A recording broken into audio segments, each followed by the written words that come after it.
Fedoras are awesome. Fedoras are awesome. Fedoras are awesome. Fedoras are awesome. Starting off originally as a website known for fedora-wearing neckbeards, over time Reddit became the de facto forum for any subculture online. And within the depths of these subreddits were degenerate scammers that wanted to take your money. What if there was an island full of dedicated users of Reddit? It sounds like a utopia, at least it did to much of their user base. Talks of Reddit Island date as far back as 2010. The idea was simple: to populate a remote sanctuary with only Redditors. Given how expensive such a purchase would be, it may seem completely unfeasible. Yet hundreds of users were determined to make it a reality. The project was seen as a chance to create a society free from the plight of stupidity. This idyllic civilization would include weed farms, on-site data centers, and ecotourism. It was so enticing that it survived as prospects soared into the multi-millions. By 2012, the dream proved persistent enough to receive a profile on Gawker. Of course, that was before they realized the actual dollar amount was just the start of their troubles. Their sights were set on Current Island, located just off the coast of the Bahamas. This required careful navigation of their complex political climate. Mark Wells, the self-appointed leader, was unable to handle that responsibility. He would end up having to profusely apologize to get another phone call, only to be rejected once more. The author surmises, "There are few places on Earth I could imagine wanting to spend time less than a remote island populated solely by hundreds of hardcore users of the social news site Reddit. Forget the island, dude, launch a startup." The effort failed for another 4 years before being abandoned. While one would expect this to mark the end, that shockingly couldn't be further from the truth. In fact, Reddit Island would pick up traction again over 5 years later. On April 30th, 2021, a post was made to our memes. If Redditors wanted to, they could join together and buy an island for a meme. The image received over 32,000 upvotes, sparking a site-wide trend. As discussions flooded popular communities, they eventually created a new subreddit called Reddit_Island. It amassed over 25,000 members across the span of 3 days. Now, most of that activity was in jest, evident by the spread of laughably bad suggestions. For example, listing the official language as Memeglish and declaring their allegiance to Keanu Reeves. There was even a push to rename it to Meme Island, in hopes of attracting Elon Musk. But in the midst of this ridicule were genuine attempts to organize. That culminated on May 25th, when the community was introduced to its savior. He came on a fresh account called Island Owner Alt. "I've been reading about your attempts to buy either an island or town, and I think I might be able to help you guys out. I own a small island, about 120 acres, that my grandfather purchased about 40 years ago. As of right now, I only have a small cabin built on it, and it's been a dream of mine to build a community there for several years now. If you guys are willing to help fund any construction or legal costs, I'd be happy to help set up a self-sufficient society of Redditors there. Please DM me if you're interested, mods." Immediately, the stranger was given moderator status and labeled an official board member. The sub was jammed with people hailing him as a messiah. That heightened after he made a second post affirming it would happen. He revealed that it would be located off Cuba and outlined a variety of investments necessary for the project. If anyone would like to chip in with the costs, my PayPal is as follows. Any amount is much appreciated. Donors will have their usernames engraved on a plaque to commemorate their contributions. In total, the man received $700 in donations. Though his proposal was met with overwhelming support, there was reason for concern. He appeared reluctant to provide any specific information. This forced the community to craft plans off speculation alone. The most popular theory named the island Cayo Rabi Horcado. It was covered in trees which would have to be cut down. This became the foundation for a long list of issues that were to be addressed early on. Unfortunately for them, the plan would never get that far. Initially, the island owner was able to quell fears by posting beach photos to his profile. They were unique and didn't appear anywhere else online, but that was only a temporary relief. To ensure he was telling the truth, they demanded to see proof. This led him to post a copy of the deed. It was convincing enough on its face to garner hundreds of upvotes. Yet upon scrutiny, several inconsistencies became apparent. The text was written in 2 languages, with the title in Spanish but the body in English. The latter was filled with spelling errors. The coordinates listed were off, leading to a random field in India. However, the smoking gun came from those familiar with the country's laws. He's asking for donations to PayPal, which is not approved for use in Cuba, so he's at least working with someone in the States. It is difficult to send money from the States to Cuba. It has to be done via Western Union and must be picked up by a Cuban national. Western Union is not working anymore in Cuba. This is a scam. To state the obvious, it was a mistake to accept the man with open arms. He used his newly appointed powers to silence criticism. Critics were forced to seek refuge in a new sub, which he then visited to defend himself. This lasted an entire day until the backlash finally caught the attention of mods. He was unceremoniously banned with the decision made known in a PSA. They called for anyone who donated to file chargebacks. The next day, a private exchange was posted by a donor. Is it true? Have we been fooled? Yep, you got scammed big time. Sick. Have an absolutely horrible day. While his scheme completely unraveled, it was clear the jig was up. Because of this, the swindler started mocking his victims openly. He wrote on the aforementioned bunker, "Thanks for your money, suckers." Following this, the account was suspended, with it being unclear if the funds were ever returned. Most have come to accept that he got away with it, completely unpunished. The controversy was quick to escape Reddit and go viral. It became the subject of a YouTube video that has amassed nearly 2 million views. This earned it a legacy as one of the site's most embarrassing moments. With that said, this still isn't the end of the story. A year later, one of the original planners returned after almost a decade. His name was Crypto Don, and he'd spent the past 5 years in prison. He claimed it was for trying to create a free society in the Republic of Honduras. Now that he was free, he intended to revive Reddit Island as a nation run on cryptocurrency. It was described as a libertarian approach, with bizarre plans to set up an oil rig. That discussion continues to this day, with later ideas including a television deal to provide residents a source of income. Even with official endorsements from the board, it's been met with mixed reception. There aren't many hopes left to dash, with the sub losing 8,000 members since the island owner incident. Though it's unclear if this effort is earnest, given its decade-long failure, most have come to view Reddit Island as a bygone dream.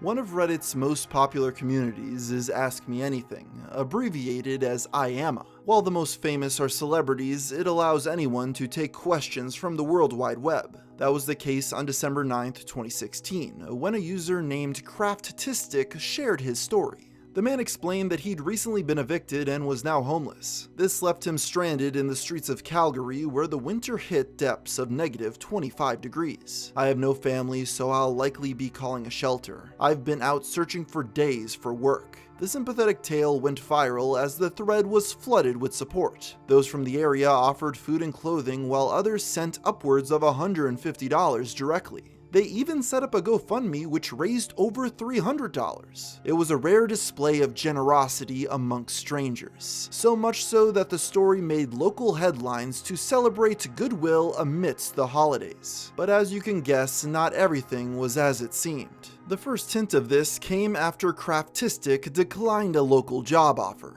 His excuse was that he wanted to stay closer to his parents, an odd response given that he previously said he had no family. Then they realized certain details didn't line up. In his original post, the man claimed to sleep outside and warm up in shops. That was contradicted in a comment where he spoke about moving out later that day. This meant he'd been homeless for less than 12 hours, casting doubt on his heartfelt answers about life. "I appreciate the little things. A meal, a smile, and hugs." 3 weeks earlier, the man referenced having a roommate. They were so close that they discussed collecting adult films together. This, as well as his habitual use of drugs, were omitted from his recount. These disparities prove that he couldn't be taken at his word. But it wasn't long after that they found indisputable proof. Further digging revealed he'd been playing games and uploading videos at the exact same time as the AMA. This revelation spread rapidly. Those hurt by his betrayal spammed it across the comment section. Rather than address the outrage, Craftistic silently deleted the post. He then ghosted donors entirely. The only update they received came a month later to promote a new fundraiser. When asked about his absence, he made vague claims of harassment. It was a pitiful attempt at denial, yet due to the site's short attention span, most were quick to forget about the ordeal. The scheme went unnoticed at large as the fraudster got off scot-free. That is, at least, until the efforts of JustinSane207. The Redditor donated after relating to his own experience in Calgary. The ruse enraged him enough to leave 30 replies on the original thread. While most would have given up there, he continued for months, going so far as to harass the man's family. I found his Facebook page, screenshotted his GoFundMe page, and sent it to about 20 of his friends, including what I think is his mommy and daddy. In February of 2017, Craftistic left a comment in an adult sub called Hot Chicks with Tattoos. JustinSane saw this as a chance to levy new accusations. Craftistic steals from innocent Redditors and is a pedophile. He's been lying, saying he's been homeless and staying in a shelter. He had some phony proof that he used to set up a GoFundMe to rip people off. To be clear, there appears to be no evidence the scammer abused minors. Regardless, it caused enough of a stir to be documented on drama subreddits. The sheer absurdity of this interaction led users to investigate further. Many came away feeling it was justified, having no sympathy for the conman. Others viewed it as an example of why these performative gestures were meaningless. I have no sympathy for people who get bilked out of donations to a fake homeless guy on Reddit. There are lots of homeless people you could actually help by donating your time or money to a local organization. But no, you blindly gave your money to some stranger who, big surprise, turned out to be a liar. Though it brought fresh eyes on the situation, in the end, this too was fruitless. There was never any serious punishment for Craftistic, with his account remaining active to this very day.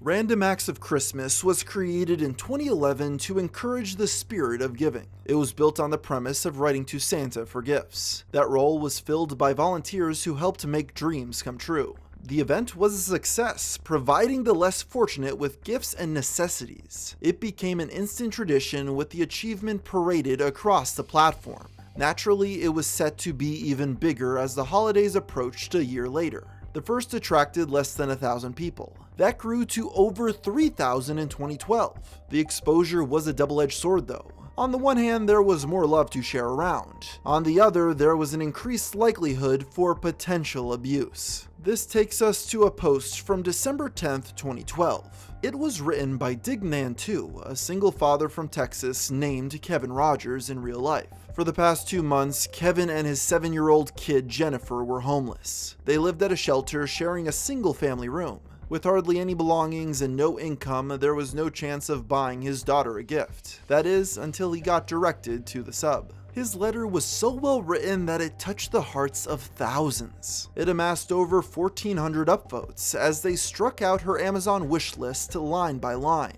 One user was generous enough to order 12 different items. Now already there were some red flags. The page lists over 50 products, which is strange for any child, and nonetheless one in poverty. They also found a separate list on the account with books about ecstasy. But it was only as they reached the bottom that suspicions truly arose. For every wish that was fulfilled, a new one was being added. This already was in poor taste, but those additions included several game consoles and gift cards in increments of 50. It rubbed people the wrong way, with some deciding to back out entirely. That's when they noticed a series of links buried at the bottom of the thread. You see, Kevin had used the same username on other sites, leading someone to recognize him. This led to a comment within the first 8 hours exposing his past. I feel bad for all the folks here on Reddit that don't know about Kevin's past. This guy is basically a total loser who has selfishly decided that he will take away any chance of a normal future for his daughter, so that he can use her as a charity point as he continually refuses any kind of opportunity at a real job. He is a deadbeat that considers eBay arbitrage and occasional price gouging of electronics a steady living suitable for raising a young daughter. The community in question was a gaming-related site called Shack News. While the user provides links, most are no longer available in full. Because of this, only a portion of the original context exists. The following is based on the remaining information to the best of our abilities. It all started in November of 2006, shortly after the release of the Wii.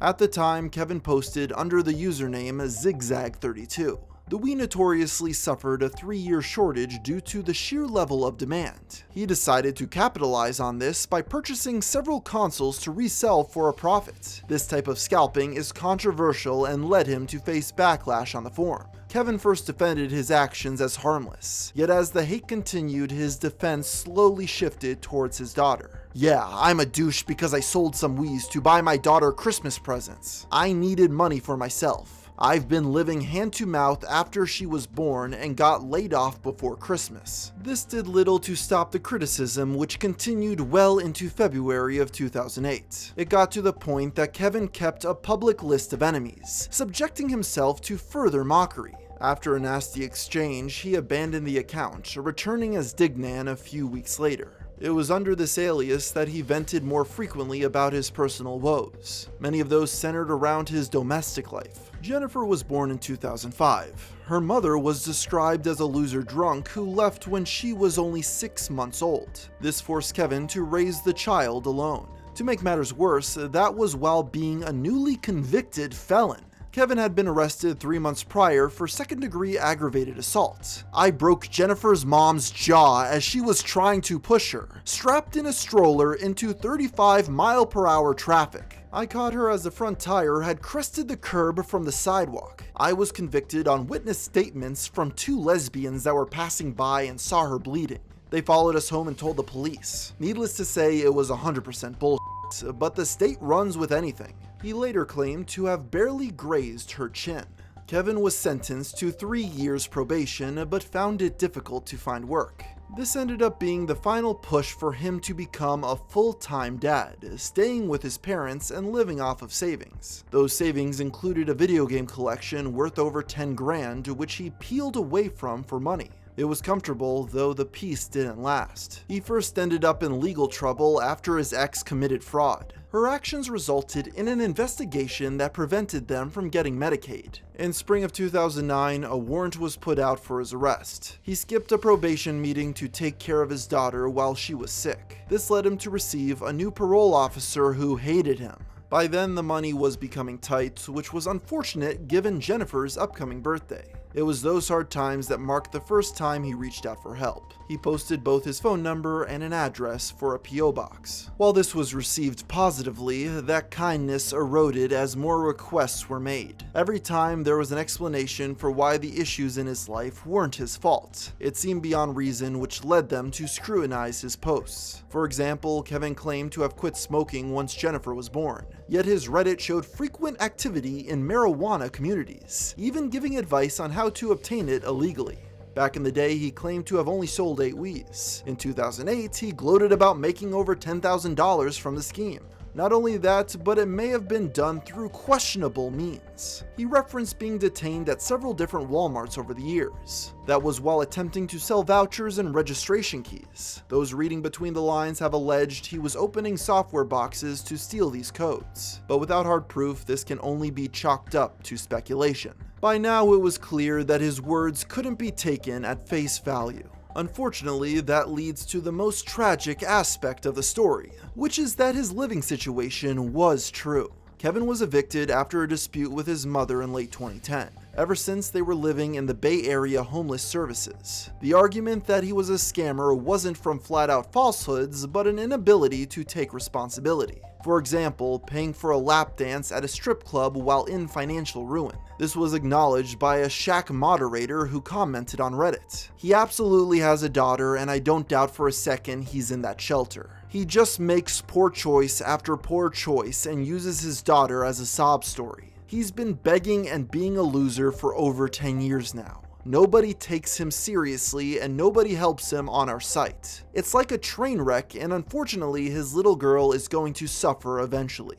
Kevin received so much backlash that Shaq News briefly went offline due to the traffic. His thread reversed to the negatives as people canceled their gifts. This caused him to leave hundreds of comments explaining himself. His main defense was that he technically hadn't said anything untrue. That was while still insisting everything was someone else's fault. Shockingly, the biggest platform he received would be ABC News. They interviewed Kevin and confirmed he'd been homeless for 2 months. He was quoted as stating they only asked for educational arts and crafts toys. In spite of this blatant lie, the shelter vouched that he was ultimately a good dad. They then assured that regardless of the controversy, the 7-year-old would still have a Merry Christmas thanks to efforts from the local community. At the very least, things worked out in the end for everyone involved. Those who donated were made aware of the facts in time to make an educated decision. Jennifer got to celebrate the holidays regardless of her father's actions. And thankfully, random acts of Christmas survived the controversy, continuing every year to this very day.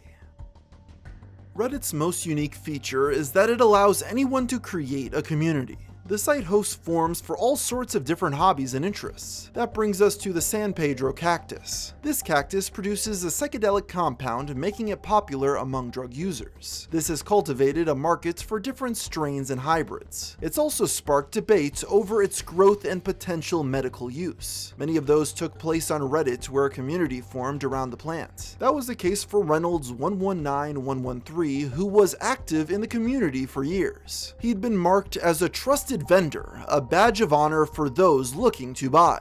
This made it much more of a shock when the story unfolded the way it did on December 20th, 2022. That day, Reynolds posted about a purchase he felt didn't live up to expectations. It was supposed to be a specific hybrid valued at over $100. He claimed to have been sold the wrong strain. This was immediately seen as baseless, as he was objectively wrong. They ridiculed his poor identification skills, with one posting their own as an example. "It looks like mine. I wonder if it's off the same plant." This, by complete accident, would unravel his lies. In response, a user stepped forward to affirm he was right. It was the same plant. He ran a page called Connor's Cactus Corner and had sold to both of them. But that was only the beginning. Connor then alleged that OP had scammed him. Reynolds hastily denied this, replying with his own side of events. But that was while admitting he hadn't paid a dime. This dude isn't even explaining half the story. This guy is a trip man. Never buy from sellers with no sale history. This guy didn't know how to properly package and ship this beautiful cut, and it showed up at my house with several black squishy spots. He said to keep the money, so I'm not sure why he's bitching about it. I was gonna send the cut back to him, but he said to just keep it. This explanation already didn't suffice, as people could tell nothing was wrong with the cactus. But it was decisively disproven with the release of their chat logs. The next day, Connor created a thread to warn the community. It includes screenshots of their entire conversation. The interaction began after Reynolds publicly expressed an interest in rare genetics. That's when he reached out, offering 10 inches for $100. Reynolds accepted, though he was wary to pay up front due to the lack of verification. He then assured the vendor that he'd never risk his reputation by committing fraud. The request was obliged, with the plant sent on December 10th. Yet Reynolds never finished his side of the bargain, always finding a reason not to. That continued even once the package arrived. "You ain't out of the clear yet, bro. I'll send a picture of what's actually inside soon." This escalated to a confrontation that was cut short after he finally offered to pay. However, upon posting his info, Reynolds suddenly noticed yellow marks and squishy black rot. That was when Connor finally accepted his loss. "Congratulations, man. You scammed someone out of a cactus. Just keep it, dude, and don't bother paying me anything." He was perfectly content to suffer in silence until the post, in which Reynolds had the audacity to show it off. The fact he'd take advantage of someone in such a close-knit community earned an aggressive response. He was banned as users poured in to insult him. Reynolds couldn't help but follow along, confronting some in private. "You think you're all cool because some idiot made up some bullshit about me trying to scam him. I have 25 grand in my savings. What do I need his $100 for?" The controversy reached a broader audience after being featured on subreddit drama. It received nearly 2,000 upvotes. This likely influenced Reynolds to contact the seller again, this time to issue threats. The cacti were apparently his main source of income, so being banned put his family at risk of starving. That apparently meant he was justified to drive to Connor's house for a quote, little one-on-one chat. The situation became such a spectacle that the original threads were locked. However, those curious and other subs continued digging, only to discover the signs were always there. First, it was revealed that Reynolds had caused issues in the past. The 31-year-old was an open scalper who took pride in ripping people off. For example, he conveniently lost track of uncompleted orders after taking a break. But more important was the reason behind that break. He struggled with addiction and was hospitalized after abusing fentanyl. This recontextualized his paranoia to perhaps be more understandable. However, it didn't excuse his actions and increasingly violent messages. He was now texting random people demanding to fight. Bro, I would literally pay to be able to meet up with you somewhere and punch you right in the mouth. This continued until he violated the site's terms of service, causing his entire account to be suspended. With that, the story comes to an abrupt end. Reynolds hasn't been seen since, with the initial scam never being resolved. The vulgar yet appropriately named A-Holes was a space to vent about rude behavior. Though it wasn't very popular, the sub attracted a number of regulars. That included Christian Tucker, who went by the username CHTucker18. The events we'll be discussing today start on November 5th, 2016, when the man decided to air out his frustration. Chris was quite the pervert, being an open fan of adult videos. He regularly spent money ordering custom content from his favorite girls. Things went awry, however, after commissioning actress Casey Warner. The fanatic claimed that she was attempting to scam him by lying about being paid. Her threats of legal action were apparently a defense to being caught. It may have been convincing if not for the immediate receipts. Hours later, a user responded to dispute his chain of events. They had documented his behavior for months, even submitting him to the very same subreddit. This allowed them to explain the situation in depth with screenshots. It all began 2 months earlier when Chris purchased a $350 video. The transaction went smoothly, until his card was purportedly stolen. All of the charges were subsequently reversed, causing Casey's PayPal to be shut down. Under the assumption it was a mistake, she waited patiently for the issue to be resolved. However, once a month passed with no substantial progress, she took the matter to Twitter. For people who keep asking, PayPal shut me down even though I was scammed, because I'm a sex worker and I don't matter. This is the world we live in. Though not directly named, Chris outed himself by calling her a liar. He pointed to his record as a customer with a positive rating after hundreds of orders. That was undermined when she pointed out he'd done this to other women. His rebuttal was that he said sorry. I apologized to them and fixed it. You people never mention that side of the story. In response to being asked why the case still wasn't cancelled, he gave excuses. That entailed being an unemployed student and blaming quote-unquote corporate America. He then claimed to no longer have the money even though it was refunded. None of these explanations made sense, only worsening the backlash. His remorse seemed to disappear as he berated her supporters. At one point, he even released the victim's personal info, which he had been sent by PayPal. But as the pressure mounted, he eventually gave in, promising to pay her back on November 3rd. Yet when the day came, Chris paid less than half of the amount owed. Upon confrontation, he once again played victim, claiming that college left him broke. But a quick glance at his profile revealed this to be a lie. He continued to send other girls money the entire time. Because of this, Casey finally began talking about suing. In light of this undeniable timeline, Chris switched to an alt reserved for bullies and harassers. He then accused the commenter of ableism. I am the victim. The 90% unemployment rate of autistic people proves that. We have a high homeless and poverty rate, but you and her believe that we don't want to work and want to be in poverty and homeless. Typical right-wingers. You don't know what it's like to be autistic, so shut the F up. This, of course, was ignoring just how much money he was spending. By his own estimate, he'd bought hundreds of custom videos. That meant at around $100 a pop, he'd spent about $10,000. The rebuttal was submitted to subreddit drama, where it received almost 500 upvotes. This was, as it turns out, not his first appearance on the page. He was already known for a thread in May about his harassment. This was similarly sparked by a screenshot he submitted himself. It contains a private message sent to him by adult star Christiana Sin. She accused him of scamming and using psycho tactics before stating he shouldn't be allowed on social media. He'd been obsessively stalking her for months. Rather than acknowledge this, he called her an ableist bitch. No one took his side, so like clockwork, he used his diagnosis as a defense. When that didn't work, he sought refuge in a sub for Asperger's. He attempted to frame himself generously, asking if he was truly responsible for his actions. Every time I explain some of my bad behavior is because of autism, I get attacked saying that I'm responsible for my actions, which is slightly true, but there are some things I can't control. This too was rejected once the context was revealed. Let me guess, you're referring to the way you treated that porn star and outright harassed her. You can't blame that on your Asperger's, you know. To this, Chris replied, "What's their excuse for taking advantage of a cognitively disabled man?" He then created his own community, Call Out Ableists. It seemed that nothing could get the man to change his ways. He continued begging for Christiana to unblock him.